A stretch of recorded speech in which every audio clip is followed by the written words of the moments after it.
This is Chris Campanelli from MECH 314. I'm going to show you how I did the lab for Module 9. First, let's take a look at the setup on the breadboard.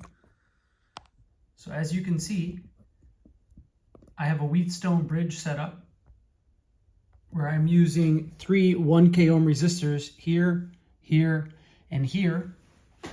And this is to set up the fixed resistor values of the Wheatstone bridge.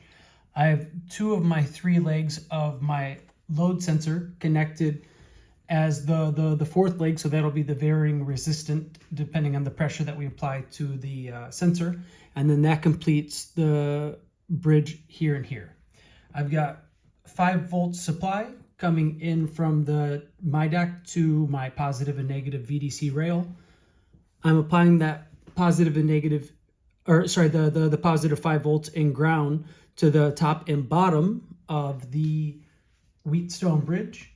And on the left and right hand side of it, I'm connecting that to an analog input. So we're taking an analog input, which is measuring the supply voltage, which would be the same potential approximately as what is coming out of here. And then we're measuring the difference that's going to be coming across the bridge.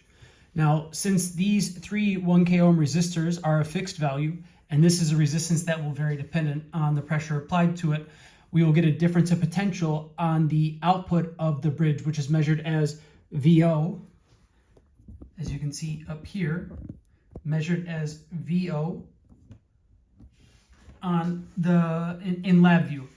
So VEX is the excitation voltage. That's approximately 5 volts coming from the MIDAC. And then the VO is going to be the output voltage measured across the Wheatstone bridge as we apply a difference in pressure to the sensor. So if we take a look at MIDAC,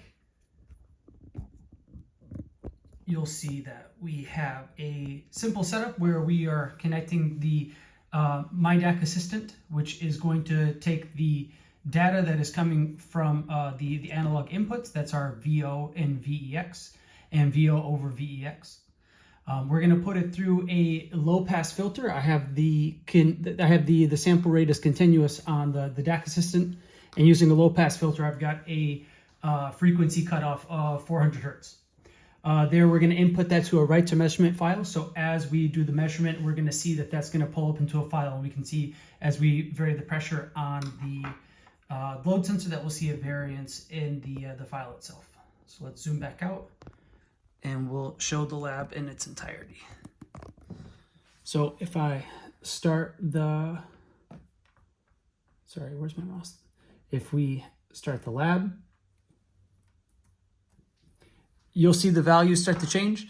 Now, I don't know if it's because I don't have the best load sensor, but I found that the resistance of my load sensor from red to white leg was about 1 kilo ohms. So I found three 1 kilo ohm resistors to complete the bridge. So under standard conditions, the bridge should be fairly well balanced. And I do believe we see that because we see 5 volts for the excitation, and we see we see about 15 millivolts for the V out. So that seems about right. As we put a pressure on this, the resistance is going to change. We should see the V out change as well. So I'm going to try to apply as much pressure as I can, and we will see the V out change slightly, not much, but slightly. You actually don't see so much change in the VO, but if you take the ratio of the output voltage over the excitation voltage, without a load applied, you see it at about 27, 28. But if I really put a force on this, you'll see it get up to about 30. And when you take the force off, you see it come back down. So simply enough, that's the lab for Mod 9 of MECH 314.